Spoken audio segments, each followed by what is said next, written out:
Hi friends, ഞങ്ങളുടെ ചില വൈകുന്നേരങ്ങൾ ഇങ്ങനെയാണേ. രണ്ടുപേരെ ഒരേ ഇടത്തായിരുന്നു ഞാൻ ഉറക്കി വെച്ചിട്ട് പോകുന്നത്. തിരികെ വരുമ്പോൾ കാണുന്ന കാഴ്ച ഇതൊക്കെയാണ്. എന്ത് ചെയ്യാനാ. പിന്നെ താഴെ എടുത്ത് അപ്പൂപ്പൻ്റെ അരികെ കൊണ്ട് കിടത്തും.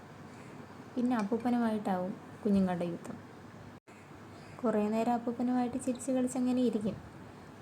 ആ ഒരു സമയം കൊണ്ട് ഞാൻ മേളത്തെ റൂമിലെത്തി കുഞ്ഞുങ്ങളുടെ ഉണക്കാനിട്ട തുണിയെല്ലാം അടുക്കി വയ്ക്കും.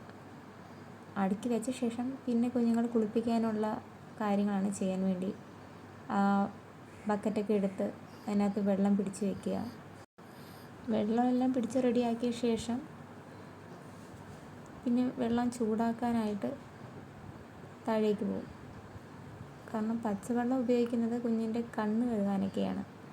ചൂടുവെള്ളം ദേഹം കഴുകാനും തല കഴുകാനും ഒക്കെ എടുക്കും. പിന്നെ പായെല്ലാം നിവർത്തിയിട്ട് കുഞ്ഞുങ്ങൾക്ക് വേണ്ട കുളിപ്പിച്ച് കഴിഞ്ഞാൽ ഒരുക്കാനുള്ള പൗഡർ സാധനങ്ങൾ, പിന്നെ അവർക്കിടാനുള്ള തുണിയെല്ലാം എടുത്ത് വയ്ക്കും.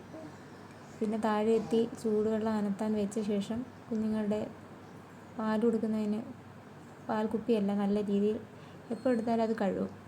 നന്നായിട്ട് കഴുകി പിന്നെ അതിനകത്ത് ചൂടുവെള്ളം ഒഴിച്ച് ഒന്നുകൂടെ കഴുകിയെടുക്കും.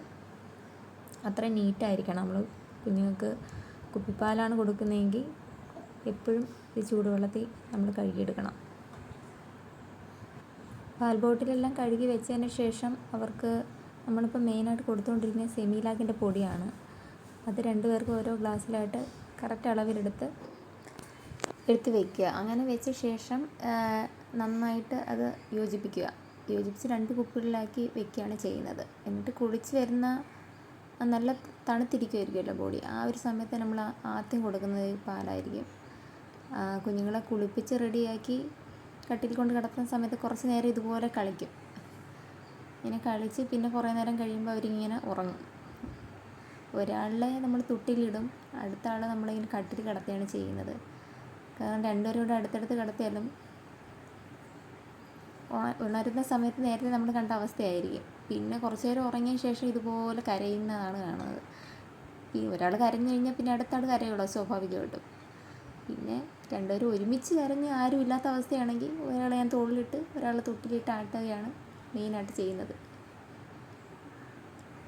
തൊട്ടിൽ കിടന്ന് കുറച്ച് നേരം ഉറങ്ങിയ ആൾ പിന്നെ കാണുന്ന അവസ്ഥ ഇതാണ്. പിന്നെ കുറച്ച് നേരം 2 പേരെയും കൂടെ കട്ടിൽ കൊണ്ടിടും.